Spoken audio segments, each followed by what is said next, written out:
நம்முடைய ஆண்டவராகிய இயேசு கிறிஸ்துவுடைய வருகை மிகவும் மிகவும் சமீபமாக காணப்படுகிறது.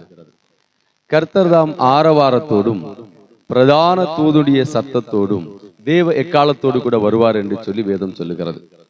நம்முடைய ஆண்டவர் வரும்போது அவருடைய வருகையின் சில அடையாளங்களை குறித்து வேதாகமத்திலே தீர்க்கதரிசிகள் மூலமாக, பரிசுத்தவான்கள் மூலமாக தேவன் எழுதி நம்முடைய கரங்களிலே கொடுத்திருக்கிறார். அநேக ஆண்டுகளுக்கு முன்பதாகவே ஆண்டவர் முன்குறித்ததான ஒரு தீர்மானம்தான் இந்த ரகசிய வருகை என்பது. இது தேவனுடைய திட்டமும் தீர்மானமுமாய் இருக்கிறபடியினாலே இதை ஒருவராலும் மாற்ற முடியாது. தேவன் ஒரு நாளை நிர்ணயம் செய்திருக்கிறார்.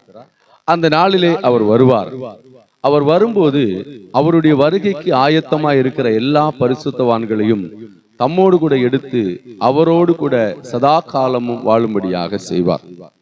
வேதாகமத்திலே இதற்கு ஆதாரமாக வருகையின் அடையாளங்களை குறித்து முன்கூட்டியே தேவன் சொன்னதான தீர்க்க தரிசனங்கள் இருக்கிறது. பல தீர்க்கதரிசிகள் மூலமாக ஆண்டவர் பேசியிருக்கிறார். அதுபோல ஆண்டவராகிய இயேசு கிறிஸ்துவும் வருகை குறித்து பல இடங்களிலே பேசியிருக்கிறதை நாம் பார்க்க முடியும். நாம் இன்னைக்கு ஒரு வசனத்தை பார்க்க போகிறோம்.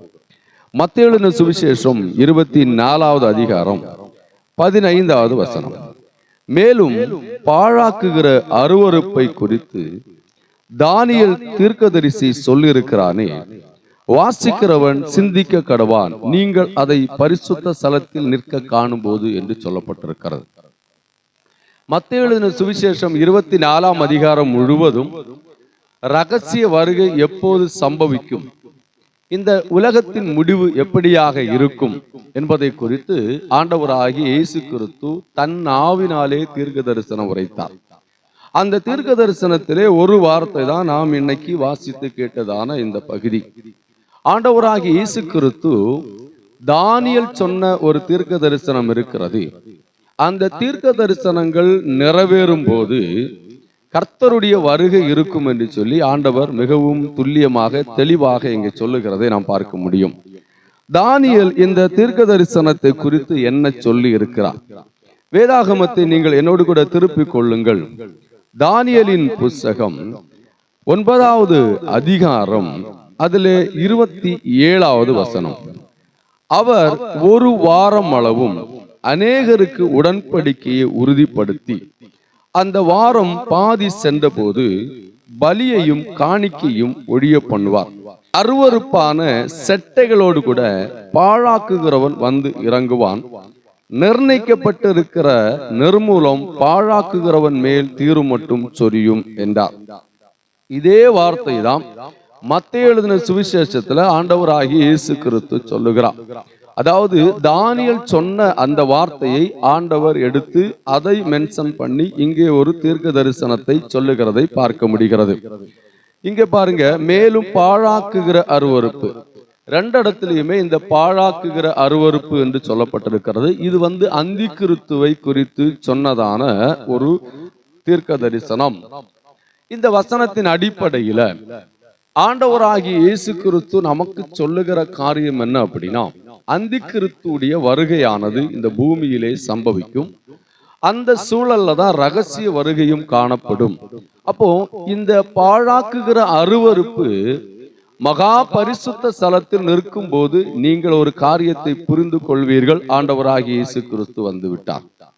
இப்போ இந்த பாழாக்குகிறதான அருவருப்பு மகா பரிசுத்த ஸ்தலம் என்று சொல்லுகிறதான நம்முடைய சாலமன் ராஜா கட்டின மகா பரிசுத்த ஸ்தலமானது இன்னைக்கு இருக்கிற சூழ்நிலையில அது கட்டப்படல. உங்களுக்கு நல்லாவே தெரியும்.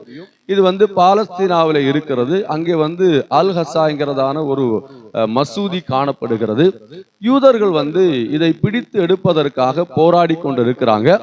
வேத வசனத்தின் அடிப்படையில கடைசி நாட்களிலே அந்த ஆலயம் கட்டப்படும். அந்த ஆலயம் கட்டப்படும் போது அந்த ஆலயத்திலே பாழாக்குகிற அருவருப்பு என்று சொல்லுகிறதான அந்தி கிறிஸ்து இருப்பான் என்று சொல்லி வேதம் சொல்லுகிறது. தன்னை கடவுளாக பிரபுவாக காட்டிக்கொண்டு அவன் இந்த உலகத்தை ஆட்சி செய்யும்படியாக அவன் வருவான் என்று சொல்லி வேதம் சொல்லுகிறது. இஸ்ரவேல் நாட்டை குறித்து நீங்கள் வாசித்து பார்க்கும் போது அல்லது அதை குறித்து இப்போது இருக்கக்கூடிய வரலாற்று சம்பவங்கள் எல்லாம் நீங்க வாசித்து புரிந்து கொள்வீர்களே ஆனால் பாருங்க, அவர்கள் ஒரு முக்கியமான ஸ்டெப் எடுத்துக்கிட்டு இருக்கிறாங்க. வேற ஒண்ணுமே இல்ல, எருசலேம் ஆலயம் திரும்ப கட்டப்பட வேண்டும். இப்ப நடந்து கொண்டிருக்கிறதான யுத்தத்தினுடைய மைய கருத்தும் அதுதான், எருசலேம் ஆலயம் கட்டப்பட வேண்டும். யூதர்களுடைய மனதில் இருக்கக்கூடியதான ஒரு முக்கியமான தரிசனம் என்பது எருசலேம் ஆலயம் கட்டப்பட வேண்டும்.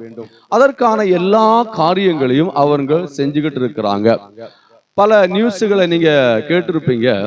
இந்த ஆலயமானது கட்டுவதற்கு தேவையான அனைத்து வகையான பொருட்களையும் அவர்கள் தயார் நிலையில் வைத்திருக்கிறார்கள். ஒண்ணு. இரண்டாவது, 3 நாட்களுக்குள்ளாக கட்டி முடிச்சிருவாங்க அப்படின்னு சொல்றாங்க. அது எப்படின்னு நமக்கு தெரியல.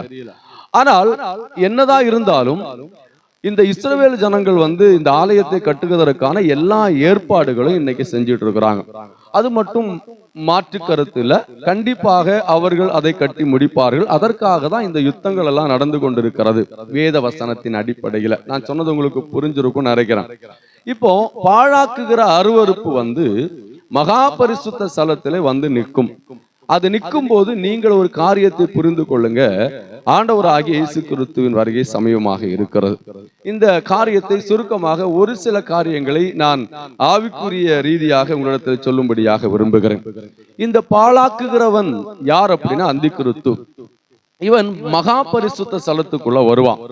இன்னைக்கு இருக்கக்கூடிய சூழ்நிலையை நீங்க பாத்தீங்க அப்படின்னா மகா பரிசுத்த ஸ்தலமானது கனவீனப்படுத்தி கொண்டிருக்கிறதை நாம் பார்க்க முடிகிறது. மகா பரிசுத்த ஸ்தலத்துல சினிமா பாடல்கள் பாடப்படுகிறது. தவறான ஆடைகளை அணிந்து கொண்டு போதகருடைய மனைவிகளும் மற்றுள்ள விசுவாசிகளும் மேடையில நிற்கிறதை பார்க்க முடிகிறது. இப்படி இந்த புல்பிட் ஆனது இன்னைக்கு பாத்தீங்கன்னா கனவீனப்படுத்தி கொண்டு இருக்கிறத நாம் பார்க்க முடிகிறது. ஒரு போதகர் நிற்கிற இடம் தான் புல்பிட். அதுதான் மகா பரிசுத்த ஸ்தலம். அங்கதான் ஆண்டவராக இயேசு கிறிஸ்து பேசுகிறார் இல்லைங்களா? ஒரு சபையில ஆண்டவர் எங்க பேசுகிறார்? மகா பரிசுத்த ஸ்தலமா இருக்கக்கூடியதான புல்பிட்ல இருந்து தான் பேசுகிறார். இன்னைக்கு அந்த இடமானது பாத்தீங்கன்னா பாழாக்கப்பட்டு கொண்டிருக்கிறதை நாம் பார்க்க முடிகிறது. தேவையில்லாத காரியங்களை இந்த இடத்துல வைத்து செய்து கொண்டிருக்கிறதை நாம் பார்க்க முடிகிறது. தேவையில்லாத நபர்கள் இந்த இடத்துக்கு வருகிறதை நாம் பார்க்க முடிகிறது. அவர்கள் இங்கே இருந்து பல கிரியைகளை செய்கிறதை நாம் பார்க்க முடிகிறது. சில இடங்கள் எல்லாம் பாத்தீங்கன்னா அரசியல் மேடையாக மாறிவிட்டது. நிறைய இடங்களில பாத்தீங்க அப்படின்னா அகோரமான ஆடைகளை அணிந்த வாலிப பிள்ளைங்களை முன்னாடி விட்டு டான்ஸ் ஆட விடுறதை நீங்க பார்க்க முடிகிறது. இப்படி பல காரியங்கள் நடந்து கொண்டிருக்கிறதை நாம் பார்க்க முடிகிறது. யாரையும் குற்றப்படுத்தும்படியாக அல்ல, ஒரு காரியத்தை நன்றாக புரிந்து கொள்ள வேண்டும். இது பயபக்திக்குரியதான ஒரு இடம். இந்த இடத்துக்குள்ள வரும்போது பயம் வேணும். ஆதியில பாத்தீங்கன்னா போதவர்கள் எல்லாம் புல்பிட்ல விசுவாசிகளை அலோட் பண்ணவே மாட்டாங்களாம். ரொம்ப கேர்ஃபுல்லா இருப்பாங்க. சின்ன பிள்ளைங்க பெரியவங்க யாருமே உள்ள வர முடியாது. அந்த அளவுக்கு அவங்க பாத்தீங்கன்னா இந்த இடத்தை மதிப்பாங்க. இன்னைக்கு இந்த இடமானது மதிக்கப்படாமல் போயிட்டு, இதுதான் இன்னைக்கு இருக்கக்கூடியதான ஒரு பெரிய பிரச்சனை. இதுவும் வருகையின் ஒரு அடையாளமாக காணப்படுகிறது. நல்லா கவனிங்க. அப்போ மகா பரிசுத்த ஸ்தலத்துல பாழாக்குகிற அந்திக்கிறிஸ்துடைய அருவருப்பான கிரியைகள் இன்னைக்கு நடக்க ஆரம்பித்து விட்டது. அதனால இது வருகையின் ஒரு அடையாளமாக நாம் எடுத்துக்கொள்ள வேண்டும். உண்மையிலேயே அந்திக்கிறிஸ்து வரப்போகிறானா, அவன் எப்ப வருவான், எப்படி வருவான் என்கிறதை குறித்து அடுத்த செய்தியில நாம பார்க்கலாம். கர்த்தர் உங்களை ஆசீர்வதிப்பார். நீங்கள் வருகைக்காக ஆயத்தப்படுங்கள். God bless you.